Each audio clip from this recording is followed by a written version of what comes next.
Any health-related information on the following show provides general information only. Content presented on any show by any host or guest should not be substituted for a doctor's advice. Always consult your physician before beginning any new diet, exercise, or treatment program.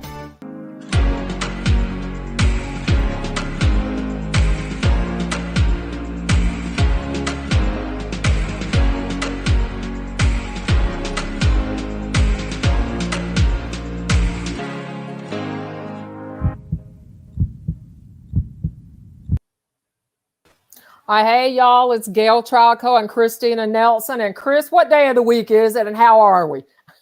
You know what? It's 5 o'clock somewhere and it's Friday, baby. Where's my cocktail? I'm starting early. I've got some iced tea over here I've been sipping on for a while. So I'm working on my coffee. Then comes the cocktails, okay? I hear you. I hear you. Welcome, everybody. Today, we're going to talk about a topic near and dear to my heart and something that I spend hours doing for clients every week. Surprise medical billing. How many of you have ever had to go to the hospital, even to get your tonsils out as a kid, but as an adult, medical bills are pushing people over the top and disabling them to survive, even with health insurance or Medicare or Medicaid. So, Chris, you've got a great story about a $72,000 urgent care bill. Can you share a little bit of that with us without disclosing a patient's name? Yeah, absolutely. I have a friend. She's an RN, and we won't disclose names. She had a serious stomach issue, very serious, catastrophic, and she was dehydrating, and her vitamin intake wasn't absorbing. It was just a big old mess, right? Yeah. So she goes to a type of an urgent care, and I cannot tell you what it was because I can't remember, but it was where you go just for maybe a day or two for IVs and things like that. So she went in there, and they gave her an IV and some vitamin IVs, and she had to stay, I believe, a day and a half. So her and her husband got a bed in there because her husband stayed with her because he was scared, of course, and you want to be with your loved one. So they stayed there for less than 48 hours. She got her IVs and other things that she needed, whatever it was, food, and he ate as well. And they got their bill, and pretty much they have to pay all of it, $72,000. Do you want me to lay down on the floor and kick and scream now, or has she already done that? Because she's a nurse. Pretty much, she's a nurse, but she's lost a lot of work because of her illness. She's lost her stomach now. She's had surgery. And so she's only on liquid diet for the rest of her life. But the thing about it is they are catastrophically devastated because of the medical bills, hundreds and hundreds of thousands of dollars. And there's nothing they can do. New legislation in the United States went into effect January 1st, 2021, and this is for hospitals only, are required to post a user-friendly version of every item that they may bill a patient for and every service they offer on their websites. Well, do you really think they're all doing it? No, they didn't. No, they're not. No, they're not. So, the offices of Medicare and Medicaid, or, CMS is supposed to be, quote, doing some quality assurance audits. And if they find a hospital that's not in compliance with providing this information on their website, that hospital faces a financial penalty. Right. Well, hospitals don't really want to disclose what they're charging for an item. And you and I both know there's changes every day in items coming into hospital stock. Can you stop there real quick and let me interject? Give people an idea of what they're being charged. Like, let's say a Band-Aid. You're being charged for a Band-Aid. You're being charged for each administration of Tylenol, and that's usually about $750 for 650 milligrams of Tylenol in a hospital. Fentanyl, which is frequently used for operating room prep, as sedation. It's also used during OR, 1 to 2 milligram administrations. You may end up with a total of 8 to 12 milligrams, depending on how long the procedure is, administered by an anesthesiologist, $4,000 per milligram on average in the U.S. Yeah, a bag of IV antibiotics could be anywhere from $1,200 to $8,000. You come in, maybe you got a nail in your hand, and you got a swollen place here on your hand, and they go, oh my God, we need to give you some Rocephin or some Zosyn. Well, you don't know how many thousands of dollars that bag is going to be until you get your bill. It's not like anybody's got time to go, oh, let me run to a hospital website before they're going to put that IV in your arm. How much is that bag of fluid? Right. Nobody asks. You just... No, right. 500 to 1,000 bag liter fluids, probably average $500. They're going to charge you for the line. They're going to charge you for every needle that's used. They charge you for a urinal. They charge you for bedpan. That plastic pitcher in your hospital room, there's a charge for that. They charge you for every single thing you touch in a hospitalization. So all of this is supposed to be listed on these hospital websites. I have to ask, is this to me seems illegal, but okay, it's America, right? Do they do this in all countries? No. Is it this way in Canada? Is it this way in Europe? No. Give us an example. Canada's health care is paid for by the government, but they're also taxed at 40% of their income in Canada. And in Canada, there's a wait list at hospital if you're diagnosed with, for example, ovarian cancer, and you need to have tumors removed, you need a hysterectomy. You're put on a wait list for surgery. You may wait several months. I'm not knocking the Canadian healthcare system because I've traveled to Canada a lot, and there are wonderful physicians in Canada, but you have to wait. In the United States, at least you have the option to seek availability of a healthcare practitioner. But the first thing they're going to ask you when you call to make an appointment, it's not just to schedule the appointment. They're going to say, what kind of insurance do you have? I went through that yesterday. Mm-hmm. Yeah. And if you tell them you don't have insurance, they may not schedule that appointment. So you may have to look for another facility that will work with you to set up a payment plan. So patients got the diagnosis of a critical illness. We're going to use cancer, for example, since those are many of the patients I work with. Right now, we've got a lot of COVID long haulers that need ongoing medical care. So what do you do? Right on. What do you do? You're going to have to find, if you do not have health insurance, you don't have Medicaid or Medicare, you're going to be what's called a self-pay patient. You may be able to go to healthcare.gov and get something now because President Biden has that open again. And everybody should be smart enough, y'all. Everybody needs health insurance. I don't care how young you are and how well you are. Right. You need at least catastrophic medical insurance. Mm-hmm. I know somebody that just happened to. Mm-hmm. You can get on the, Health and Human Resources websites. There are criteria to be met to apply for emergency Medicare and emergency Medicaid. Medicaid is the one that is going to kick you out and call you not eligible if you own a home and you own a car. So, there are ways to avoid some of this. And I hope all of y'all are sitting up on the edge of your chair taking quick notes.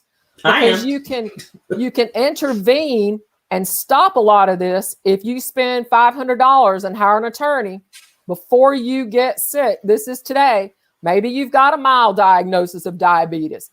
Today, you need to look for a lawyer, and you can set up, it's a type of an asset protection plan.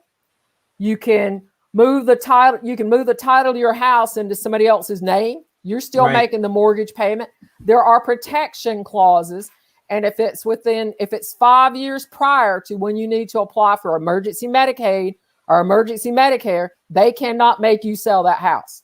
That's right. Cannot make you sell that car. So I hope all y'all are listening. And if you need an attorney referral, contact us. We've got referrals in pretty much all 50 states. I contact Lambda Legal in Atlanta. I really like working with LGBTQ attorneys. They are go-getters and their fees are a lot less than the good old boys sitting in their office with 10 partners. Now, mind you, I've got some good old boys in Atlanta that I work with and have for about the last 20 years, but I was their first client when they opened that practice. Right. So that was before they are the big firm they are now. So that's good advice. Well, it is. So y'all think about it. You're talking about, when I grew up, it was always a shyster lawyer because they were the ones that lived in the nice houses in the small community that we lived in. I grew up in a poor white trash family, and I'll just tell you right now, we didn't have a pair of shoes to wear during the week in the summer while we were out of school. We had a pair to wear to church because we worked on the farm and worked in the tobacco fields.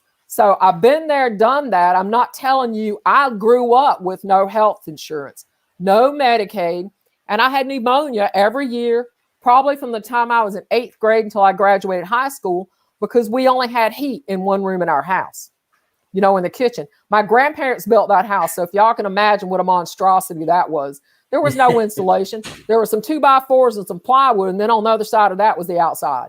So if it was 27 degrees outside, it was probably 29 in that house. Right. So, go ahead, Chris. No, I was going to say, you gave some awesome advice with, getting these expensive items, your home, your cars, out of your name into maybe one of your kids's or someone you trust. Somebody that you trust now. Yes. Exactly. Somebody that you trust. Absolutely. And it's easily done because it's happened in my family. I have a friend, and this is what happened to them. You know who I'm talking about. He was young. Okay. He's 34 years old, 35 years old. He had no idea, he's like most of you young folks that are listening. I'm, invincible. I'm not going to get sick. Nothing catastrophic is going to happen to me. I'm not paying for insurance. I need that extra $45, extra $100 in my check every month, right? That's what you think when you're young, because I remember thinking that when I was young. I don't need insurance. Well, guess what? He did that. I don't need insurance kind of thing. He's over, what was it, $700,000 in debt for the rest of his life and has no credit because he had a catastrophic event. He had an aneurysm? A cerebral aneurysm, Chris, which is very serious. Yeah. It is very serious. And that boy like to die. And he will never for the rest of his life be out of debt because he made a bad decision. And let me tell you something. He's making the right decisions now. So don't wait, right? That's right. And, often what we do is we think, I'll get to it tomorrow. Well, more than a year has gone by during the pandemic. People have been saying, I'm going to get to this tomorrow. You've been home, do a little bit of homework. I'm not lazy. I get up between 4 and 5 o'clock every morning. I really do 7 days a week. You have to be responsible for yourself. Some of you don't want to hear that, but I say this to patients every day. What do you want to do and what do you want for the outcome of your treatment? For patients with end-stage disease, like very late-stage Alzheimer's, cancer patients who may have failed multiple treatments, and if your oncologist says to you, he sits down, he needs to be sitting down when he talks to you. If he's standing up, on and looking at the door, you need another doctor because he's not interested and he doesn't care. Right. And I'll be the first one to tell you when I walk in a room, I can tell you if that doctor's worth 2 cents or not. I work with some wonderful, wonderful oncologists across the U.S., and they deliver messages from their heart to their patients. They're as sad as the family is when they have to tell the patient, we don't have any further treatment options to offer you. Well, when that comes around, what does that patient do? You can look on clinicaltrials.gov, and that has any clinical trial, phase 1 through 3, that is being conducted at an investigational study site. That's a hospital, private doctor's office, like Sarah Cannon up in Nashville, Emory University here in Atlanta. Your local hospital may have a research department. If there's a drug that's in investigational stages, that protocol will be listed on clinicaltrials.gov and tell you where the doctors are located in the United States, where you maybe can call their office, you call their nurse and say, you know what? I have, for example, hemophilia. I would like to come to see this doctor to be considered for this gene therapy drug. Well, medications in clinical trials are generally free unless it's a comparative, like, for example, a chemo medication. Your insurance, somehow somebody's going to have to pay for this. Occasionally, the pharmaceutical company might pay for it. Other treatments in clinical trials are generally paid for patients, including their imaging. So, they may want it done sooner. Well, if they do, if they think that patient's got disease progression, then insurance, and generally cancer patients have already gone on to Medicare or emergency Medicaid, some type of thing. Some folks were smart and they kept their insurance when they retired. As long as you can keep it, y'all, let me tell you something. Make those insurance payments. Insurance companies are not your friend, but if you pay that bill, they got to step up to the plate at some point in time. Absolutely. So when that doctor says, we don't have any more treatment options to offer you, it's not, I'm talking to families now that have sick family members.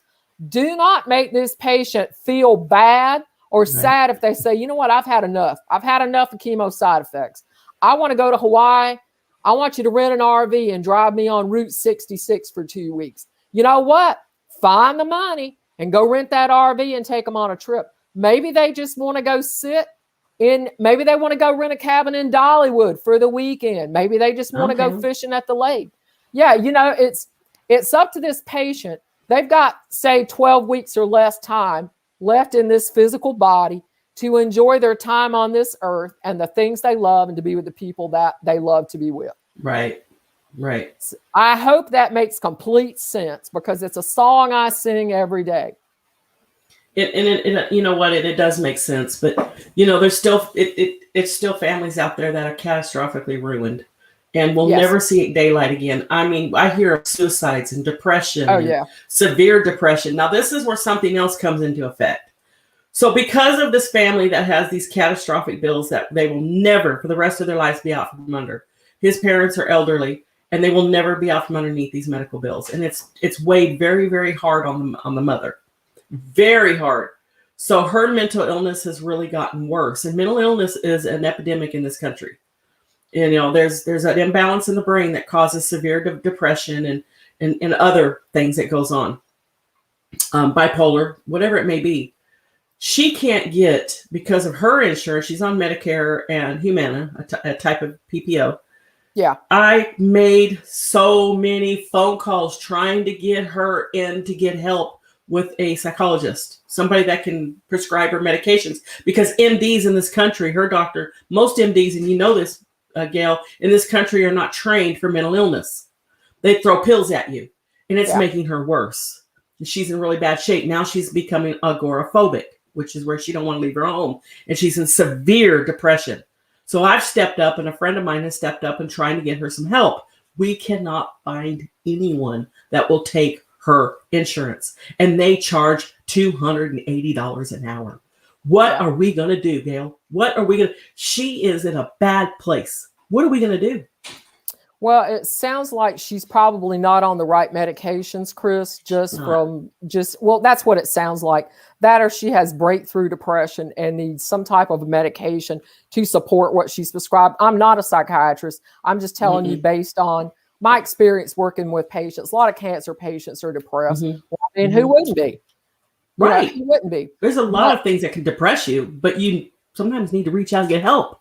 But our insurances don't cover.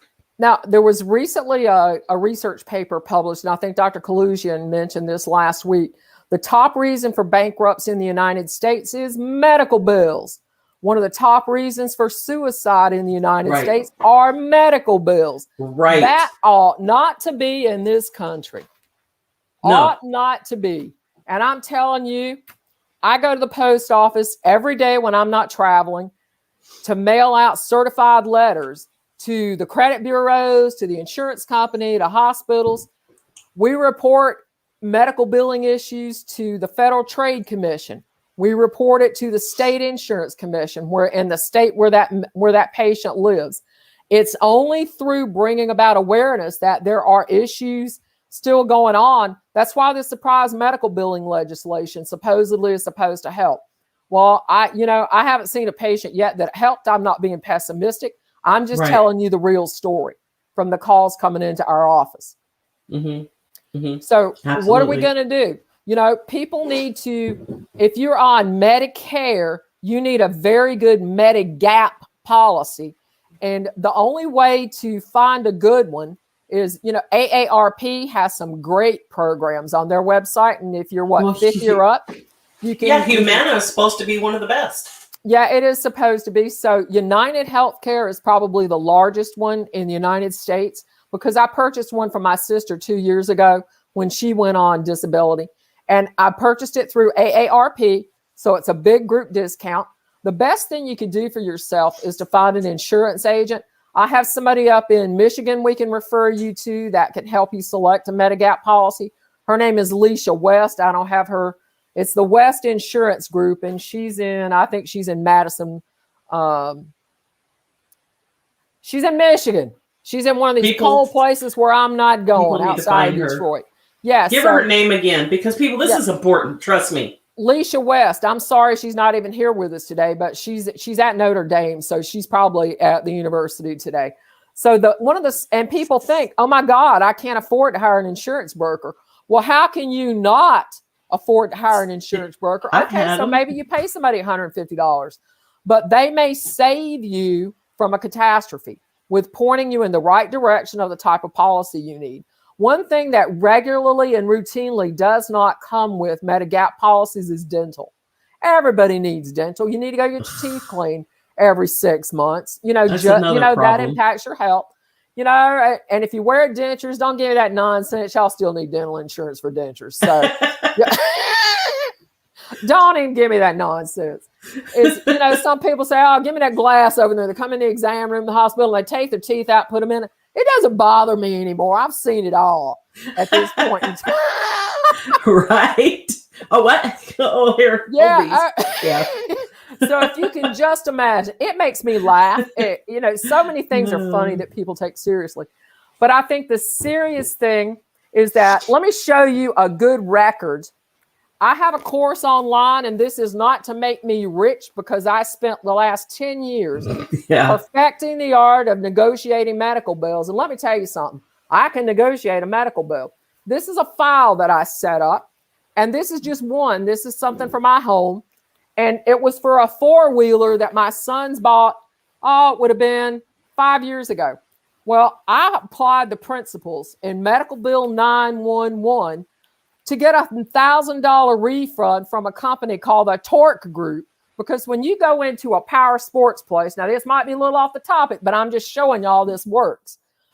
I sent them a letter and I said, y'all owe me $999 because we never had any repairs made to this four-wheeler. This was purchased at Freedom Power Sports in McDonough, Georgia. And I hope y'all are listening to this call today, because now you're famous. I called them up, and I called up the Torque Group, and they go, oh, they never sent us. The paperwork was never transferred the day that we purchased the four-wheeler. So 5 years had gone by. Somebody was drawing interest on my $999. Well, here's the stack of letters that girlfriend here wrote. I called up this place in McDonough, and I said, look, who's your CEO? I need to send him a copy of this letter. Well, the lady didn't want to give me his name. Well, girlfriend, I got Google. So it took me about 5 minutes to find it. And their corporate headquarters was in Austin, Texas. Well, I sent her a letter. I sent him one, and there's the letter from the Torque Group telling me, oh, they didn't transfer all this paperwork. Well, I filed a complaint with the Better Business Bureau, because here are the BBB letters coming back to me from Atlanta. I filed a copy of the complaint with the Federal Trade Commission in Washington, D.C., 600 Pennsylvania Avenue. You can find all these addresses on the internet. Guess what I got in the mail 14 days later? There's a copy of the check stub, y'all. Let me get it up where you can see it. $999 these people sent me back. So that's a shut up check. It might have been a shut up check. Job. They owed me $999, and they didn't want a complaint to stay on their record with Better Business Bureau. Same thing applies to medical bills. You got debt collectors. Maybe you had wisdom teeth removed for one of your kids 15 years ago, and the bill's in your name. Well, all of a sudden, last week, you get a bill for the balance that maybe you couldn't finish paying the doctor. There's a statute of limitations in every state on how long somebody can come after you for a bill. All you got to do is go to Google. Now, I know some of y'all folks might not have Google, but you got somebody in their family that does, or you got a neighbor that does. So what you need to do is Google, what is the statute of limitations for an unpaid medical bill? In the state of Georgia, it's 6 years. So, if you live in Atlanta and you had your kids' wisdom teeth removed 15 years ago, now this third-party group has come and purchased this, quote, unpaid debt from this dental office. You ain't giving them $1. You're not going to give them $1. You're going to send them a letter. You're going to send it by certified mail. You're also going to send it to all 3 credit bureaus in case they've tried to report this without your knowledge. That's called debt parking. And you're going to tell them this bill is disputed and you are in violation of, you cut and paste those codes of the statute of limitation from your state website. You're going to put it in that letter. Send them first class mail, So I think the certified mail with a return receipt, you get an electronic receipt where you can go online and then print it out and download it, $5.60. You're going to send that same certified letter to the Federal Trade Commission. You're filing a complaint with the Consumer Affairs Division, is what it's called. You can just put that one in regular U.S. mail because they're in their office in Washington, and they're going to open it when the post office delivers it. You're also going to file it with your state insurance commission and the Attorney General's office in your state. So you're going to have about 5 to 6 letters when you go mail these. But guess what? You've done your diligence to yourself, because you know what? You forgive yourself. If you couldn't pay the bill, there's a reason for it. It's not like you ever expected the wisdom teeth removal to be free. That's what you're going to do with all your medical bills. It's not easy. It takes time, but y'all got $30 to spend on some postage. I mean, you do. If it's $5 a letter and you send out 6 letters, that's $30. Right. Look at Chris. Absolutely. Did you write all that down? No, I want to. No, seriously, I wanted to ask you. So we had a medical bill that came back just recently, and it was the weirdest thing. And I'm like, what? I didn't even realize that I even still owed on this bill. It wasn't much, $180 or something. But anyway, it was from a law firm and said that I have to show up in court. But I'm like, F you, threw it away. What is that? Well, they will. Have you seen those? I think it was scams. Some of them are scams. You need to Google it though, Chris, because you're in the state of Texas. We did. We looked it up. Was it a scam? Yeah, I think most of them are. They say it's a scare tactic, basically, is what it was. Well, some of them will actually. Some good old boy lawyer can go to some of these judges and get you for contempt of court. If it tells you that you have to show up, you may need to show up. So, that's a lesson learned. But the problem is they probably bought that debt from somebody else. It was in California. I'm in Texas. Yeah. Oh, you ain't going to court in California. No. Not gonna do it. Come on, knock on your door for $180. Are you nuts? Right. Yeah. So a lot of them are scams, but this debt is being sold to these third-party debt collection agencies. And you guys, that's just, and I'm gonna say it, that's a bunch of crooks. There's a place up in Newtown, Ohio called the Cattle Corporation. They are no good. They are purchasing when somebody's house is foreclosed on. Maybe they had a home equity loan. These people purchased that home equity loan, even though that house has been foreclosed on. They are going to charge them and come and collect that home equity loan plus 50% more. So if it was $20,000, you're going to have to pay these people back $40,000. They are relentless in court, and they are the most aggressive collection firm I have ever seen. Even some with an attorney. Aggressive. Yeah, they're gonna take it to court. They're gonna try to file for a FIFA where the sheriff can come and legally take anything out of your house he wants to and sell it. So something's wrong. That's not right. I'm sorry, that is not right. Something needs to be changed. And people lose their home because of medical bills, sick kids with medical bills, spouse with medical bills. It's every day. We would have lost every single day. So it's somewhere in the United States, there is such a breakdown in our system. Even this new legislation is not protecting the people that need it. The blue collar workers. Another problem with Medicaid and Medicare, and some of you may have heard me tell this story, is trying to get a patient admitted to a nursing home. That has mild, and I'm going to call it unspecified dementia, that's not been worked up by a psychiatrist. Right. Once they're in the hospital for up to 28 days, they want to discharge them. Well, and this is in Georgia now. I'm talking to y'all social workers out there not doing your job, answering emails, returning phone calls. Y'all know who I'm talking to because you hear my big mouth on the phone at least one day a week. Yeah, they do. I don't care. In a number of counties surrounding Atlanta. She's a bulldog, people. She's a bulldog. Well, yeah, but what's happening is these patients, they send them to any nursing home with a bed in it. They keep bouncing them around. Maybe they get pneumonia. They send them back to a hospital. They bounce them to another. And these are state-supported facilities. So they're not the highly skilled facilities. I'm sorry if y'all work there and you don't like that comment, but that's just the way it is. Right. Just based on what we're seeing with patient care. Well, what they're doing with most dementia patients in the state of Georgia, they are sending them to hospice. If the patient's combative at all, on the psychotropic medications they're on, they just want to keep them sedated in the bed. They don't want them to get up.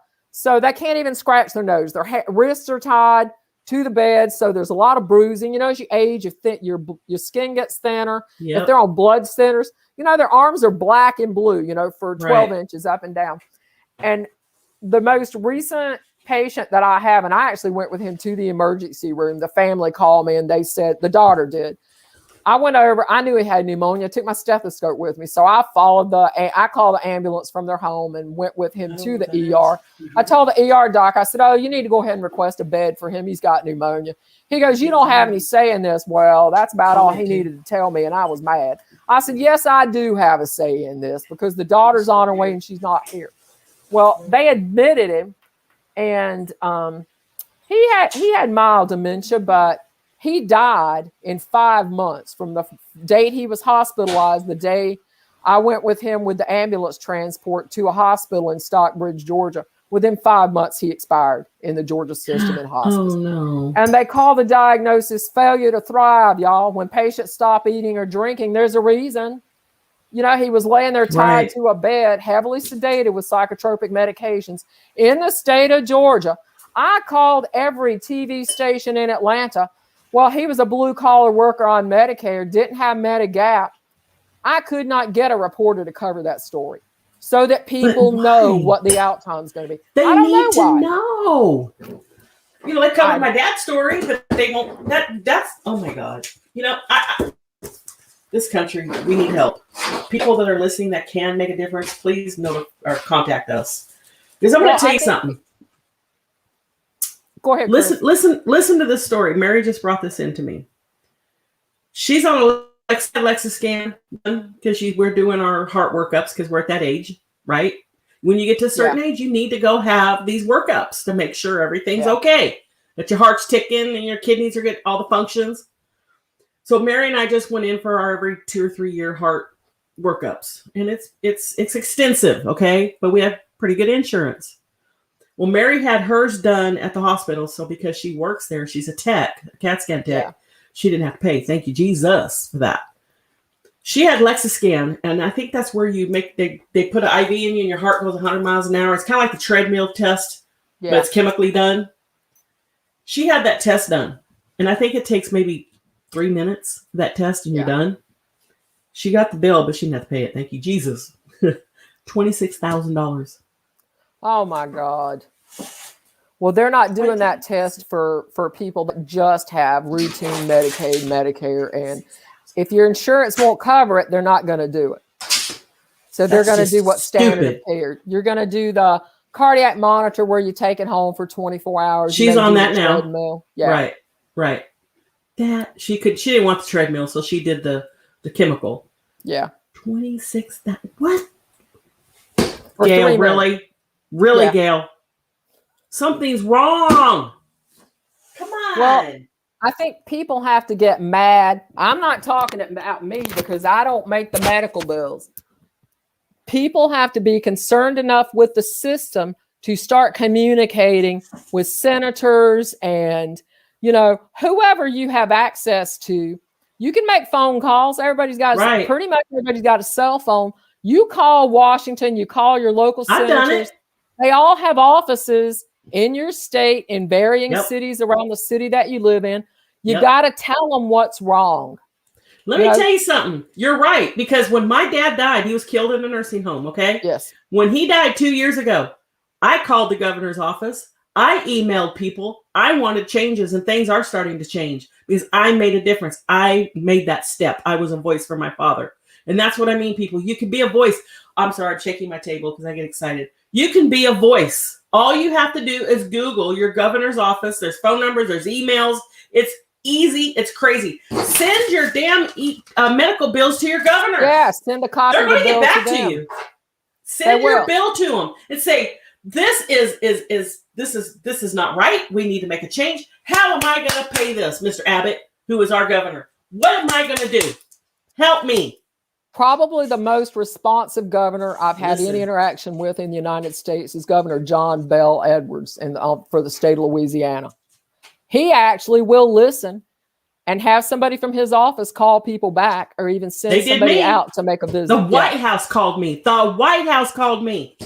I'm not even kidding you guys. When my father died, I got a phone call when I was sitting at Applebee's. How long did it take, Chris, for Washington to call you? Not very long. I probably got the phone call within 6 months after my dad's death. A woman called me from the White House.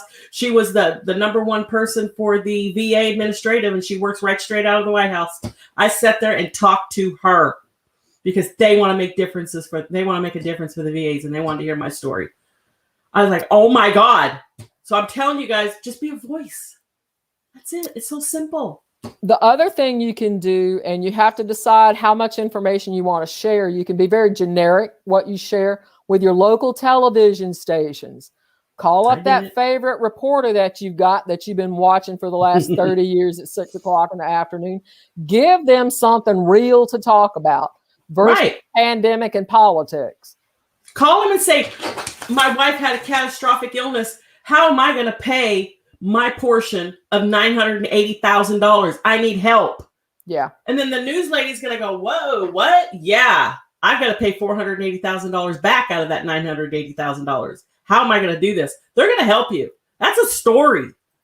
Guess what? Somebody might be listening, Gail. Listen, somebody might be listening that can help them financially, or people like you that can help them with their billing, whatever.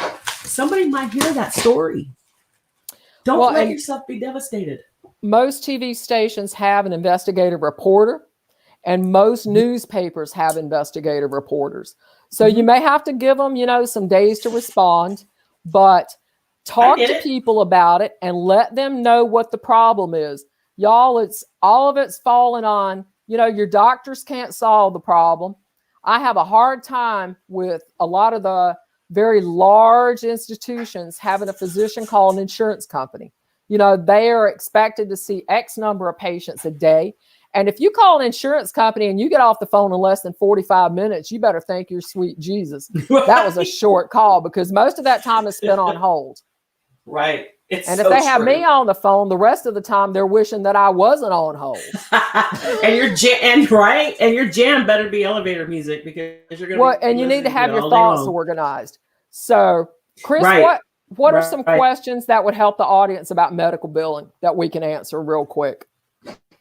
What would help the audience about medical billing? Yeah. What haven't I told people about how to handle a bill that they need to know? Well, you know what?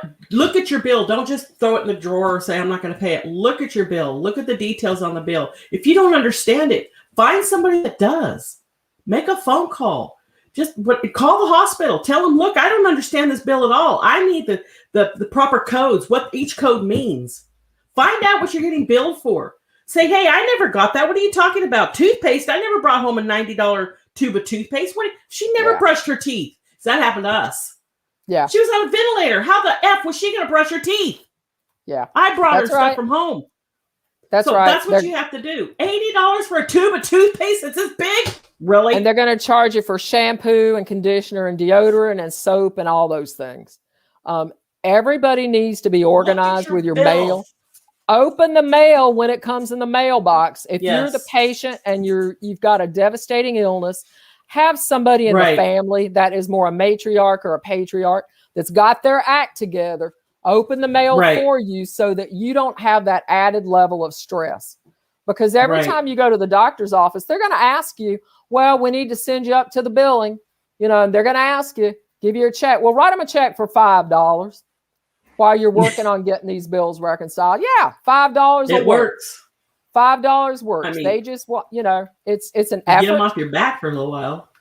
Well, you have 180 days from the time a medical bill arrives in your mailbox. You've got 6 months before they're going to post it to your credit report and go after it in collections.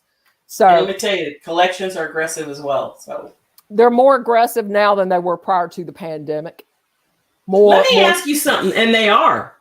Yeah, they are. Oh, Gail, I've got to ask you this, and I know the audience want to hear this as well. How do we get the bulldogs off the phone? That's what her problem is, my friend.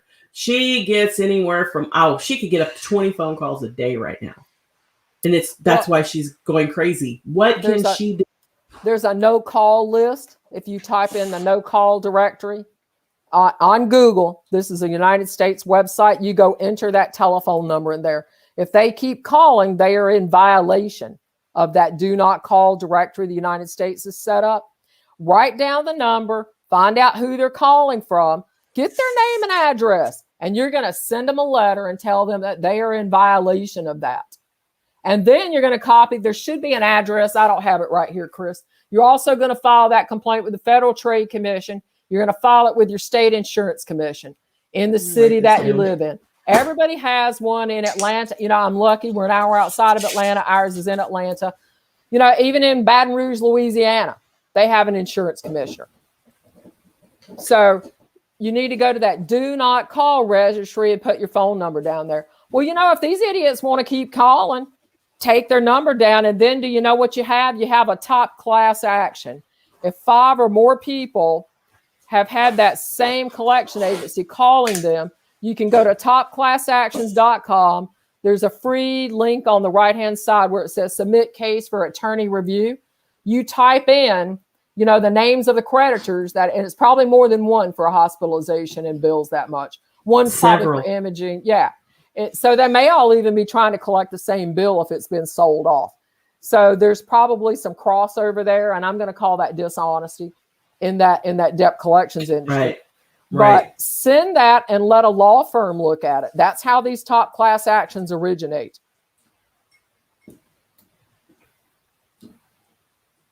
I'm sorry. I've just got my assistant just came in here and asked me something. Sorry. That's okay. But everybody, you know, you should also ask for an itemized medical bill to include CPT codes and ICD codes.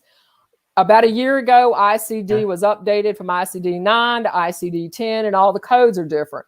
Well, most medical billing for most hospitals is outsourced to third-party vendors in the rest of the world. Well, if you want to talk to somebody in the hospital's billing department, the smartest thing you can do is call 9 a.m. to about 3:30 p.m. Eastern time. That should roll to their hospital. If you call after that, it's probably rolling to that vendor. So when somebody answers the phone, and there's nothing wrong with using outside services, you need somebody to speak English, U.S. English, and ask them if it rolls to that call. They're probably going to get angry if you ask them to speak to a representative that speaks U.S. English. They'll say, I do speak English, and you'll think, well, it must be my southern drawl translating this, but I don't understand it.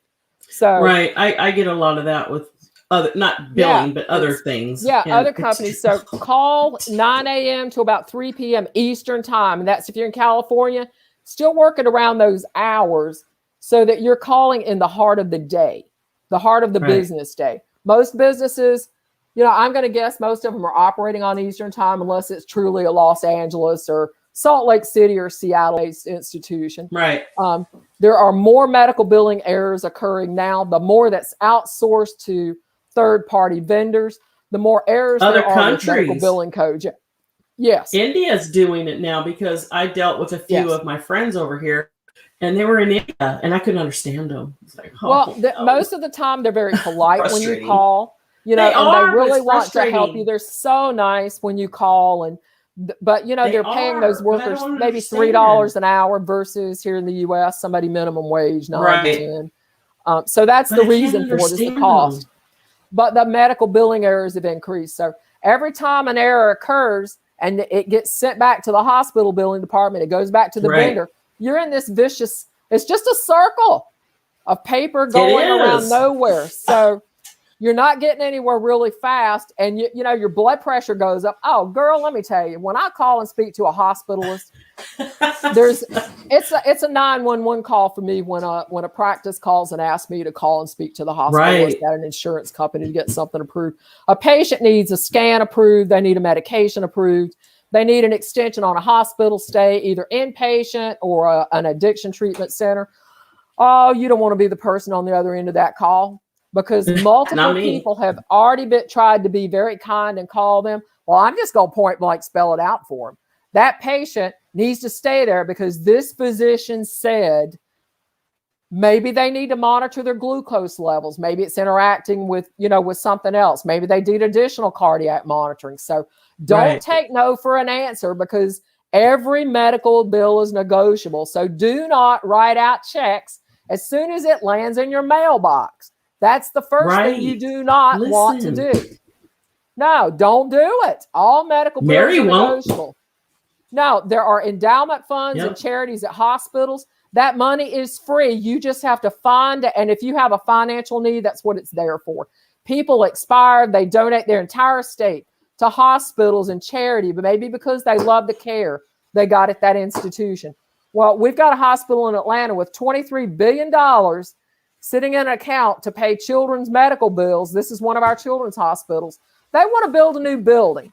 So they've got people in need on Medicaid, Medicare, uninsured that need bills paid, and they still haven't been paid in the last 12 months. That's being investigated. Those are public records, and a law firm in Atlanta is reviewing all those records. So somebody did something about it. A reporter for a major Atlanta newspaper wrote an article about it, and guess what?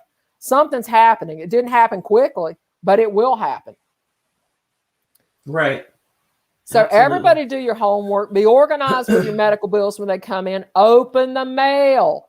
You may be depressed. Yes. Lord have mercy. I'm depressed talking to people before I go to bed at night because I want to make a difference for everybody that calls me. I want to be able to have the answer. And so, right now I'm trying to get in front of Joe Biden. I tried for 4 years to get in front of Donald Trump. So now we're on to the next administration. Yep. I just have a feeling that if you keep... Right. Now, I was going to say, it's like, Chris, it's like your dad. They need to hear that story for a veterans approved facility. I don't know if that message ever made it to Trump's office.